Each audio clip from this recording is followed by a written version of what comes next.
नमस्कार। शब्द विन्यास 666 पर आप सभी का पुनः पुनः स्वागत, अभिनंदन। कहानियों के इस सफ़र में हमारे साथ चलने के लिए आप सभी का बहुत बहुत शुक्रिया।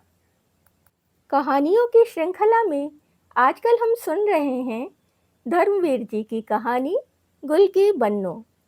आज हम कहानी का 5वां और अंतिम अंक सुनेंगे। कहानी के शेष सभी अंक आपको चैनल शब्द विन्यास 666 पर आराम से मिल जाएंगे। भारती जी की कहानी गुल की बन्नो का अंत हमें विचलित करता है।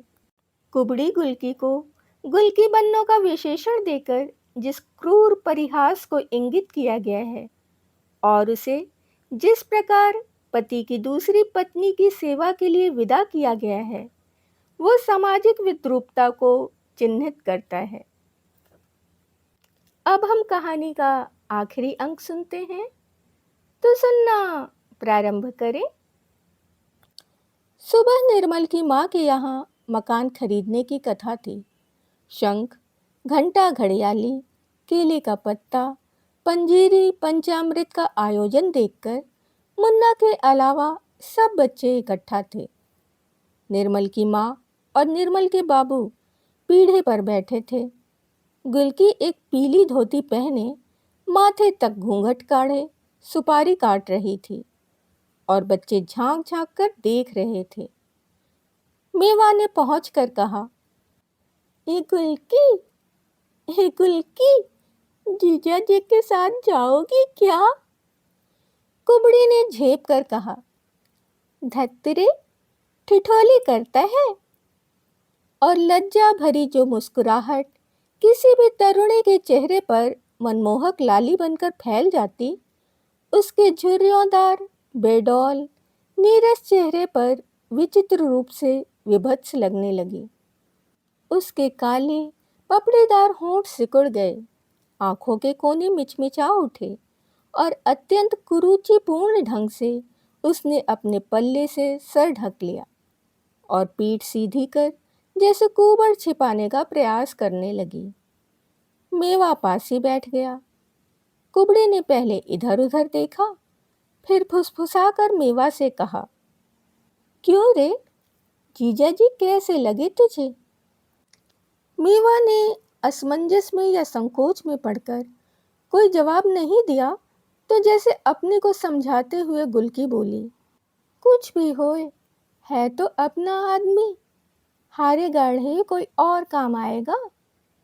औरत को दबाए के रखना ही चाहिए। फिर थोड़ी देर चुप रहकर बोली, मेवा भैया, सत्ती हमसे नाराज है। अपनी सगी बहन क्या करेगी जो सत्ती ने किया हमारे लिए? ये चाची और बुआ तो सब मतलब के साथी हैं, हम क्या जानते नहीं। पर भैया, अब जो कहो कि हम सत्ती के कहने से अपनी मर्द को छोड़ दें, सो नहीं हो सकता।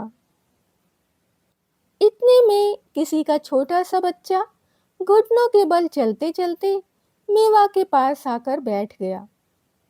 गुलकी क्षण भर उसे देखती रही, फिर बोली, पति से हमने अपराध किया तो भगवान ने बच्चा छीन लिया। अब भगवान हमें क्षमा कर देंगे? फिर कुछ क्षण के लिए चुप हो गई। क्षमा करेंगे तो दूसरी संतान देंगे? क्यों नहीं देंगे? तुम्हारे जीजा जी को भगवान बनाए रखे। खोट तो हम ही में है। फिर संतान होगी तब तो सौत का राज नहीं चलेगा। इतने में गुलकी ने देखा कि दरवाजे पर उसका आदमी खड़ा बुआ से कुछ बातें कर रहा है। गुलकी ने तुरंत पल्ले से सर ढका और लजाकर उधर पीठ कर ली।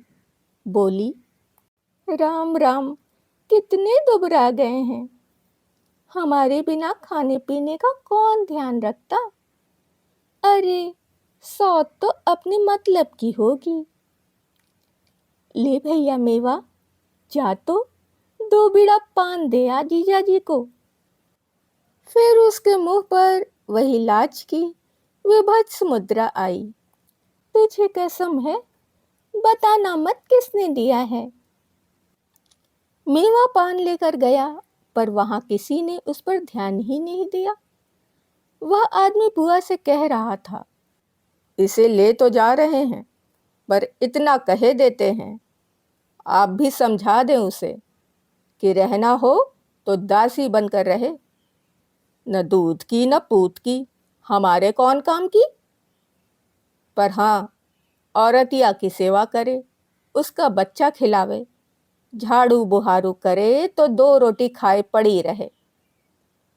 पर कभी उससे जबान लड़ाई तो खैर नहीं।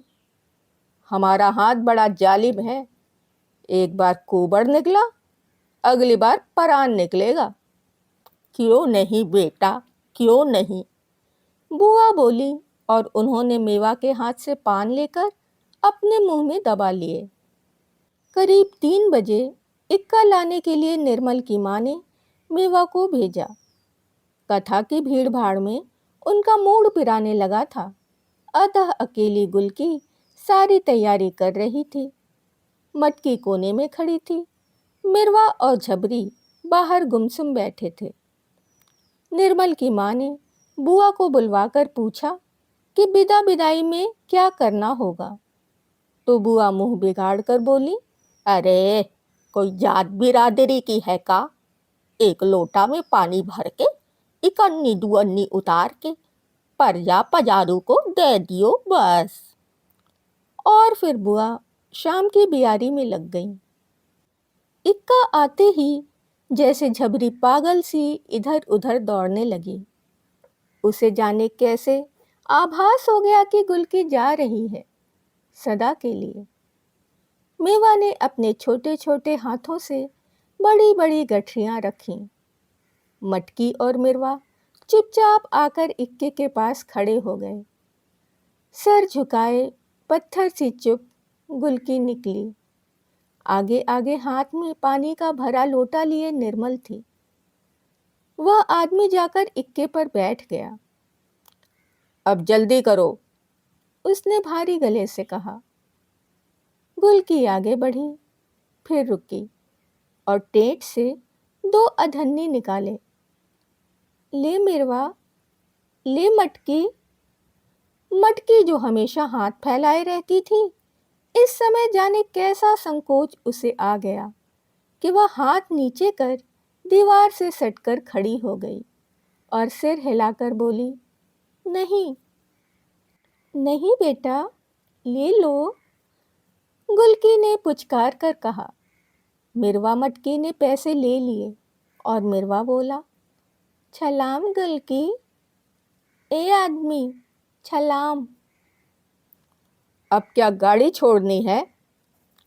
वह फिर भारी गले से बोला। ठहरो बेटा, कहीं ऐसे दामाद की विदाई होती है। सहसा एक बिल्कुल अजनबी किंतु अत्यंत मोटा स्वर सुनाई पड़ा। बच्चों ने अचरज से देखा, मुन्ना की माँ चली आ रही हैं। हम तो मुन्ना का आसरा देख रहे थे कि स्कूल से आ जाए तो उसे नाश्ता करा लें तो आए, पर इक्का आ गया तो हमने समझा अब तो चली। अरे निर्मल की माँ, कहीं ऐसे बेटी की विदाई होती है? लाओ जरा रोली घोलो जल्दी से, चावल लाओ और सेंदूर भी ले आना निर्मल बेटा। तुम बेटा उतर आओ इक्के से। निर्मल की माँ का चेहरा स्याह पड़ गया था। बोली, जितना हमसे बन पड़ा किया, किसी की दौलत का घमंड थोड़े ही दिखाना था। नहीं बहन, तुमने तो किया, पर मोहल्ले की बिटिया तो सारे मोहल्ले की बिटिया होती है। हमारा भी तो फर्ज था। अरे माँ बाप नहीं है तो मोहल्ला तो है। आओ बेटा। और उन्होंने टीका करके आंचल के नीचे छिपाए हुए कुछ कपड़े और एक नारियल उसकी गोद में डालकर उसे चिपका लिया। गुलकी जो अभी तक पत्थर सी चुप थी, सहसा फूट पड़ी। उसे पहली बार लगा जैसे वह मायके से जा रही है, मायके से अपनी माँ को छोड़कर, छोटे छोटे भाई बहनों को छोड़कर, और वह अपने कर्कश फटे हुए गले से विचित्र स्वर से रो पड़ी। ले, अब चुप हो जा, तेरा भाई भी आ गया, वे बोली। मुन्ना बस्ता लटकाए स्कूल से चला आ रहा था। कुबड़ी को अपनी माँ के कंधे पर सर रखकर रोते देख वह बिल्कुल हतप्रभ सा खड़ा हो गया। आ बेटा, गुलकी जा रही है ना आज? दीदी है ना, बड़ी बहन है, चल पाँव छू ले, आ इधर, माँ ने फिर कहा। मुन्ना और कुबड़ी के पाँव छुए। क्यों क्यों? पर माँ की बात एक क्षण में उसके मन में जैसे एक पूरा पहिया घूम गया और वह गुलकी की ओर बढ़ा। गुलकी ने दौड़कर उसे चिपका लिया और फूट पड़ी। हाय मेरे भैया, अब हम जा रहे हैं, अब किससे लड़ोगे मुन्ना भैया? अरे मेरे वीरन, अब किससे लड़ोगे? मुन्ना को लगा जैसे उसकी छोटी छोटी पसलियों में एक बहुत बड़ा सा आंसू जमा हो गया जो अब छलकने ही वाला है।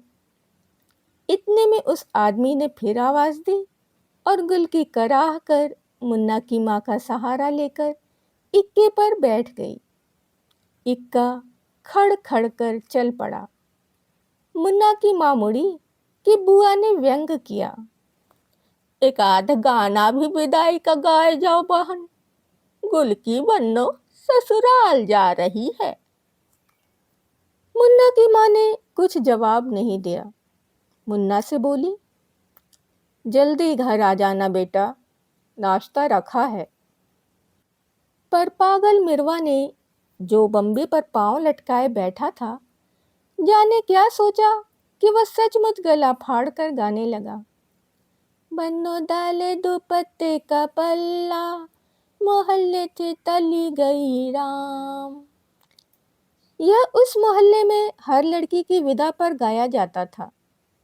बुआ ने घुड़का, तब भी वह चुप नहीं हुआ। उल्टे मटकी बोली, काहे न गाए, गुलकी ने पैसा दिया है। और उसने भी सुर मिलाया, बन्नो तली गई लाम, बन्नो तली गई लाम, बन्नो तली गई लाम। मुन्ना चुपचाप खड़ा रहा। मटकी डरते डरते आई। मुन्ना बापू, कुबड़ी ने अधन्ना दिया है, ले ले ले ले ले ले। बड़ी मुश्किल से मुन्ना ने कहा और उसकी आंख में दो बड़े बड़े आंसू डबडबा आए। उन्हीं आंसुओं की झिलमिल में कोशिश करके मुन्ना ने जाते हुए इक्के की ओर देखा। गुलकी आंसू पोंछते हुए पर्दा उठाकर मुड़ मुड़ कर देख रही थी। मोड़ पर एक धचके से इक्का मुड़ा और फिर अदृश्य हो गया। सिर्फ झबरी सड़क तक इक्के के साथ गई और फिर लौट गई। अभी आप सुन रहे थे धर्मवीर भारती जी की कहानी गुलकी बन्नो। कहानी और उसका प्रस्तुतिकरण आपको कैसा लगा? पसंद आने पर आप लाइक कर सकते हैं, मित्रों और परिवारजनों में शेयर कर सकते हैं। नए सदस्य चैनल को सब्सक्राइब कर लें और बेल आइकन को दबाना बिल्कुल भी ना भूलें, जिससे कोई भी नई कहानी ससमय आप तक उपलब्ध हो पाए। सुनी गई कहानियों से संबंधित या उनकी प्रस्तुतिकरण से संबंधित कोई भी विचार या सुझाव आपके पास हो तो उसे आप कमेंट्स के जरिए हम तक आने दें। किसी भी नई कहानी, उपन्यास या अपने किसी प्रिय लेखक के बारे में आप जानना चाहते हो तो उसे भी आप कमेंट्स के जरिए हम तक भेज सकते हैं। अभी के लिए विदा, शुक्रिया।